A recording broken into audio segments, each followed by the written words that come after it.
Ya, jadi cerita ini cerita tahun lalu lah, tahun 2021. Berawal dari gue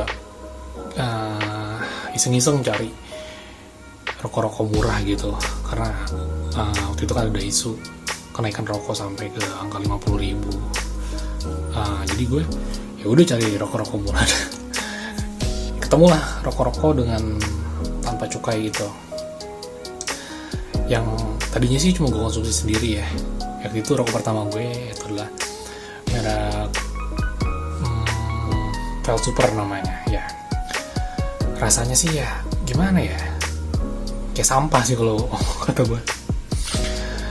Cuman ya karena gue cari murahnya, ya udahlah, mulut gue ini kan mulut asbak ya, rokok apa aja masuk. Ya udah, akhirnya beli pertama waktu itu cuma beberapa bungkus, sampai akhirnya gue beli varian-varian lainnya. Jujur paling cocok waktu itu cuma sama Vel Super, paling cocok. Ya udah gue beli per slop waktu itu gue beli. Harganya 40.000 apa 50.000 gue lupa, karena tiap merek itu beda-beda ya. Nah itu sekitar beberapa bulan tuh gue konsumsi sendiri, karena ya udah posisinya gue gak kepikiran buat gue jual lah, karena ya gue lah masih kerja dan belum ada kepikiran buat bisnis itu. Sampai pada akhirnya awal COVID tahun 2020 itu gue diberhentikan kerja. Ya udahlah, bingung lah gue, bisnis apa ya. Gue bingung nih, aduh cari duit gimana nih, cari kerja susah kan, mana lagi COVID. Muncullah sebuah ide yang gue sambil ngisep tuh rokok, ngisep sambil cari-cari di marketplace, gue cari karena buat stok lagi. Muncullah sebuah ide buat kayaknya ini gue bisnisin aja ya, gue jual gitu.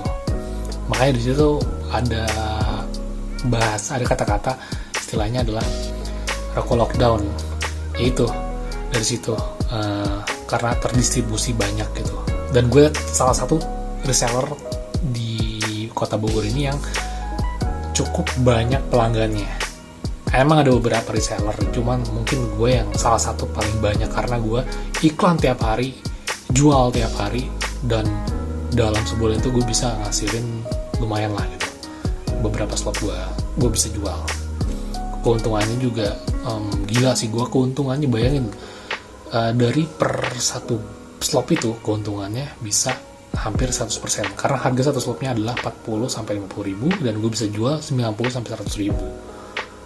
Bayangin, hampir 100% atau bahkan bisa 100% keuntungannya dari per satu slot.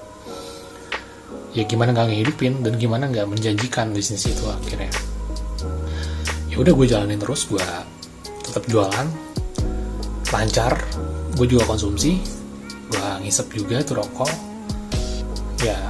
Ya udah, gue fine aja gitu, karena gue pikir karena nggak ada edukasi mengenai bahwa ini ilegal dan lain-lain.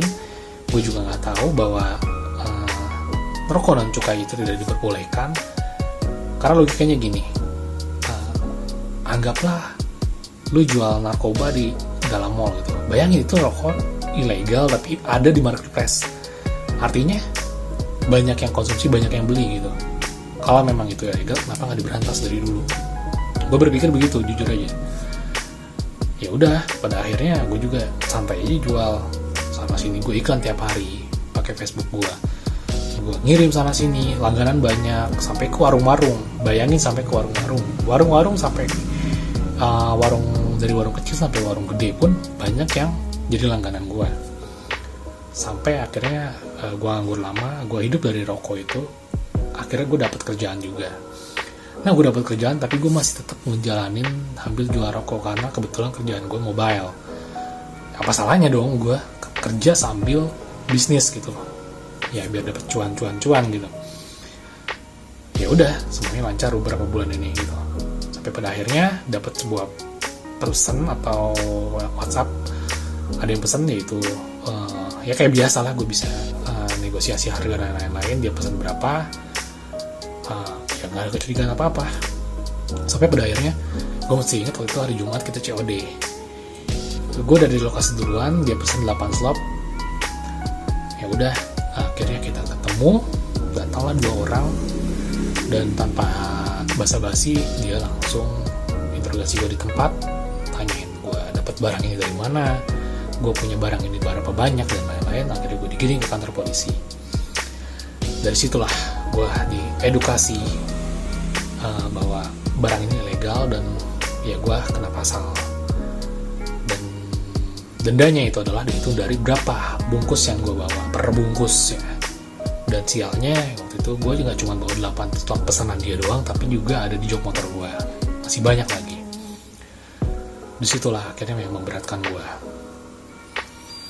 Ya udah, akhirnya pada hari itu gue minta kebijaksanaan dan lain-lain, bahwa gue bersedia membayar dendanya. Dan ya alhamdulillahnya gue masih bisa ngeberesin masalah itu gitu ya. Dan itu pelajaran berharga buat gue, ya nggak akan pernah gue ulang lagi. Bahkan untuk konsumsi pun gue sekarang udah nggak mau, karena jujur dari segi rasa pun sebenarnya masih jauh dibandingin dengan rokok cukai. Semurah-murahnya harga, apa sih rokok cukai paling murah sekarang itu, lu cari di mereknya, bandingin sama rokok abal-abal ini gitu, yang mereknya aneh-aneh ini, yang bisa dibilang sih plesetan sih merek-mereknya ini. Tapi tetap masih jauh lebih enak rokok yang bercukai. Itu jujur deh, lu bisa cobain. Tapi gue sih gak nyaranin lah, mendingan jangan ya. Walaupun sampai saat ini masih banyak yang jual di marketplace. Di marketplace masih banyak yang jual. Tapi lu gak bisa cari di aplikasinya, lu harus buka di Chrome baru bisa. Karena kan di marketplace itu gak boleh jual tembakau. Ya kira-kira begitulah intinya sharing gue, biar kawan-kawan yang mungkin masih ngejalanin bisnis ini, gue tahu banyak dari kalian yang sebenarnya nggak tahu, nggak teredukasi bahwa itu ilegal. Gue harap sih kalian berhenti deh, cari bisnis lain deh. Dan pentingnya lu cari tahu bisnis apa yang lu jalanin, lu pelajarin produknya, lu pelajarin juga, jangan cuma lu ngambil untungnya doang gitu. Pasti akan ada risiko di tiap bisnis apa yang lu jalanin. Yang penting jangan sampai barang ilegal. Ya mungkin segitu aja lah sharing gue.